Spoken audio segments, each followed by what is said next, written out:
베드로전서 2장 1절로 10절 본문 말씀 가지고요. 크리스천이란이라는 제목으로 말씀의 은혜 나누도록 하겠습니다.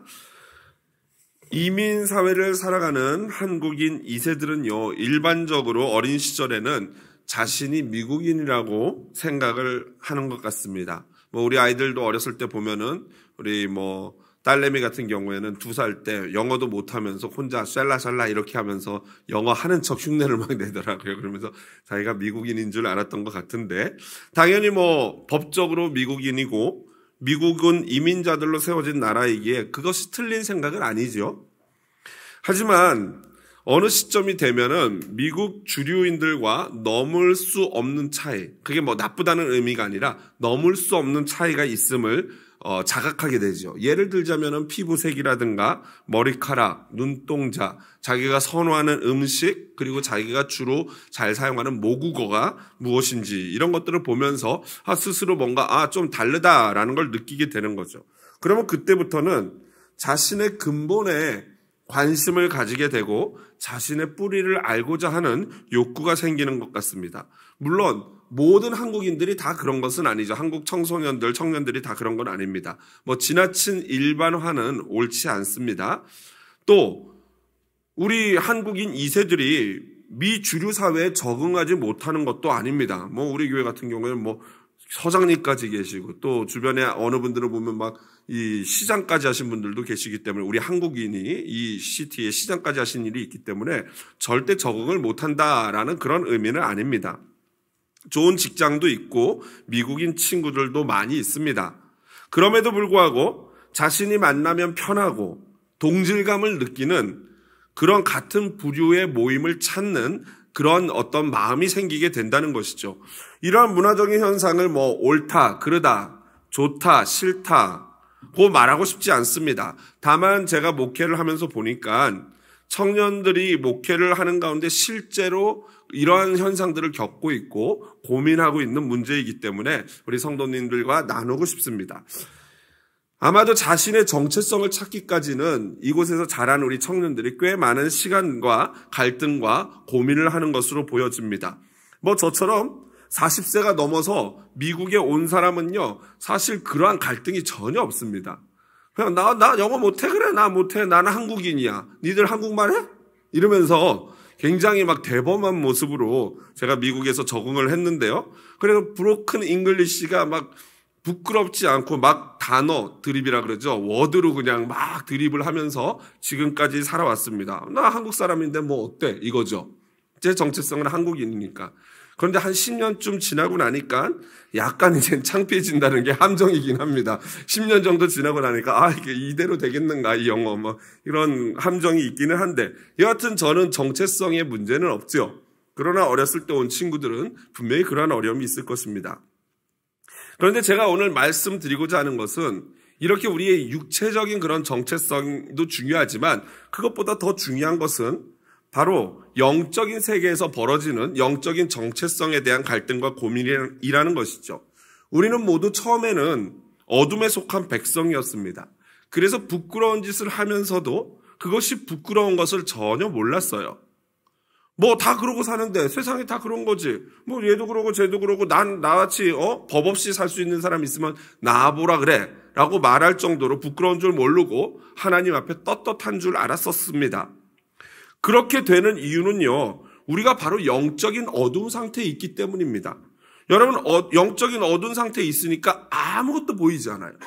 그러니까 내 모습이 조금 흠이 있는지 부끄러운지조차 전혀 인식하지 못하는 겁니다. 하지만 주의 기이한 빛이 들어오는 순간, 그 빛에 우리가 들어가는 순간 우리는 우리의 정체성을 경험하게 되고 그 이후로는 빛의 자녀로 살아갈 수밖에 없게 되는 것입니다. 그런데 여러분, 여기서 문제가 좀 생기는데요. 우리의 삶의 빛 가운데로 들어왔기 때문에 여러분, 어떤 현상이 벌어집니까? 무엇이 부끄러운 것인지를 너무나도 금방 알게 되고 너무나도 적나라하게 드러난다는 것입니다. 그래서 여러분, 이 빛이 강해지면 강해질수록 어떤 일이 벌어집니까? 내 얼굴에 있는 작은 잡티까지도 속속들이 보이는 것입니다. 여러분, 왜 이 요즘 보니까 막 이 화장품이라든가 이런 게 굉장히 막 발전하지 않습니까? 특히 보니까 이 화장할 때 보면 이렇게 동그랗게 돼가지고 형광등 같은 등이 있어요. 그래서 여기 비치면 여기 정말 어마무시할 정도로 이 얼굴에 잡티까지 다 보이고, 거기는 막 돋보기 같은 이런 뭐 거울까지 있어가지고 막 모공이 이만하게 보입니다. 그걸 보면서 막 행복해하는 분들 없어요. 그리고 또 미용 이런 데 가보면은 여기다 무슨 카메라 같은 걸 이렇게 대는 것 같아요. 그런데 그게 몇백 배 확대가 되고 보면은 내 피부가 꼴피부인 줄 알았는데 막상 확대해 보니까 막 온갖 각질과 더러움과 심지어 막 이런 피부에 기생하는 벌레까지 보이는 그런 현상들이 벌어지죠. 그러면 그걸 보는 게 행복합니까? 이렇게 되면서 괴로워집니다. 바로 영적으로도 똑같습니다. 기이한 빛이 우리 가운데 들어올수록 우리는 우리의 신랄한 모습을 보게 되면서 그것이 너무너무 괴롭습니다. 이 괴로움을 경험해 보셨나요? 경험하셔야 됩니다. 이 괴로움이 있어야 돼요. 이 괴로움이 있어서 정말 몸서리를 쳐야 됩니다. 그런데 그 기이한 빛이 들어온 자는요, 은혜를 압니다. 아멘이시죠? 이게 은혜를 알기 때문에 이 괴로움이 크면 클수록 내가 느끼는 은혜는 어떻게 됩니까? 더욱 커지는 거예요. 내가 이렇게 지저분한 얼굴이었네 하면 할수록 나를 깨끗게 보시는 주님의 은혜는 더욱더 커진다는 거죠. 그래서 바울은 로마 교회 성도들에게 다음과 같이 말했습니다. 우리 화면 보면서 같이 읽어보겠습니다. 율법이 들어온 것은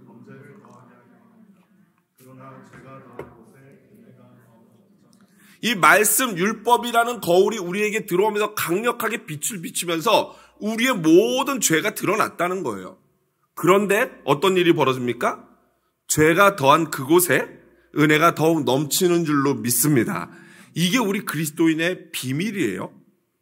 여러분, 강한 빛으로 말미암아 자신의 잡티를 먼저 보게 되어야 됩니다. 그걸 못 보면요, 어떤 의미에서는 진정한 크리스천이라고 할 수가 없어요. 이거를 정말로 강력하게 뼈저리게 느끼는 자가 진짜 크리스천인 것입니다. 그런데 거기에서 그 괴로움만 느끼고 끝나면요, 이거는 우리는 맨날 죄책감에 시달리는 그러한 어두운 인생 아니겠습니까?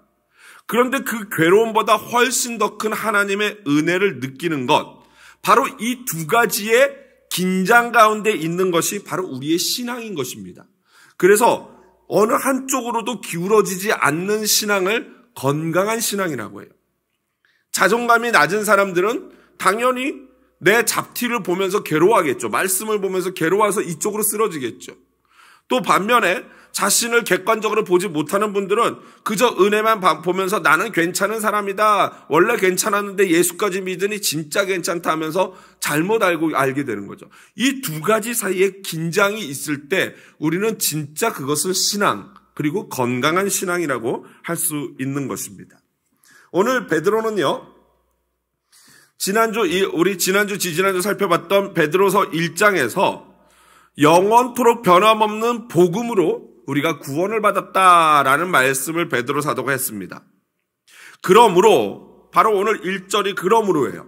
우리가 그 변함없는 말씀으로 온 영원히 지나도록 변하지 않는 그 말씀에 근거하여 구원을 받았다. 그러므로 그 다음 뭡니까? 모든 악독과 모든 기만과 외식과 시기와 모든 비방하는 말을 버려라 입니다. 우리가 이미 구원 받았기 때문에, 구원 받으려고 그렇게 하라는 게 아니라 구원을 받았기 때문에 이제는 이것들을 버리라는 거죠. 여기서 모든 악독은요, 그냥 단순한 악과는 다른 악의 종합 선물 세트예요. 그래서 선과 완전히 대립되고 반대되는 개념의 악인 것입니다. 굉장히 근원적인 악을 모든 악독, 파산카키안이라고 하는 것입니다. 두 번째로 보면은 기만이라고 나오는데요, 돌론이라는 단어인데 이거는 미끼로 끌어들이다. 낚시 있죠, 낚시? 보이스 피싱 같은 거 하는 거, 이게 바로 기만이에요. 미끼를 통해서 탁 낚는 것. 바로 그러한 사기, 속임을 의미하는 단어죠. 이거와 반대되는 단어가